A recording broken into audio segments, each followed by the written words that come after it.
I'm Vanchika from 10C. Today I'm representing quadratic equation. Today we discuss quadratic equation standard form factorization method.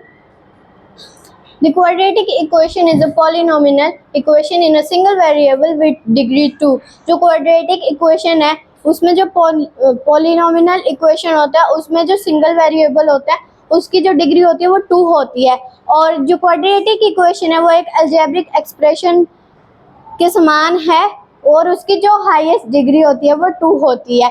जो हर quadratic equation में दो solutions होते हैं। Topic 1, standard form.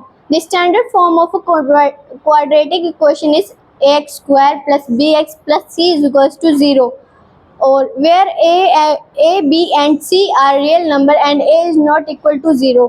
जहाँ पर a, b और c है वो वहाँ पर वो रियल नंबर है और जो a है वो 0 के नॉट इक्वल है।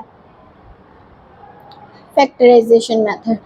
जो फैक्टराइजेशन मेथड है वो स्पेसिफिकली जो क्वाड्रेटिक इक्वेशन है उसे सॉल्व करने के लिए होता है, जिसमें हमें जो टर्म होता है उसके ना दो लीनियर फैक्टर निकालने होते हैं। जैसे फैक्टराइजेशन मेथड में हमने निकाल लिया, पेन देना।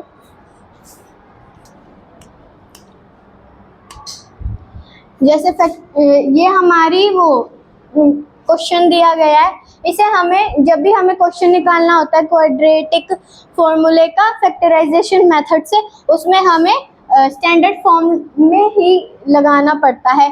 जैसे 2x square minus 5x plus 3 is equal to 0 है, तो इसका जो पहला वो होगा कोफिशिएंट, और जो इसका लास्ट वाला टर्म होगा वो होगा उसका कांस्टेंट।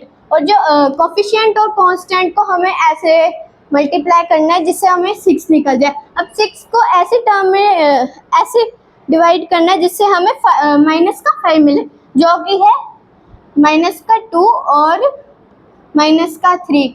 हमने निकाल लिया माइनस का 2 और माइनस का 3। अब उसके नीचे हमने 2x square minus 2 minus 3x plus 3 लगा देना है, मतलब जो वो था टर्म वही वैसे ही लगा देनी है। फिर इसके बाद 2x स्क्वायर और माइनस 2 ये दोनों कॉमन है, तो हमने एक 2x लगा देना है, और जो एक x स्क्वायर था उसमें से एक x 2x के साथ लगाना है और एक x अंदर लगाना है, और प्लस का 1 लगा देना है। फिर उसको ब्रैकेट में बंद कर देना है। फिर 3 के साथ भी वैसे ही करना है। फिर उसके नीचे हमने जो बाहर टर्म्स थी उसको ब्रैकेट के अंदर लगा देना, और जो दूसरी टर्म्स थी x प्लस 1 उसको हमने दूसरी तरफ लगा देना है। Thank you.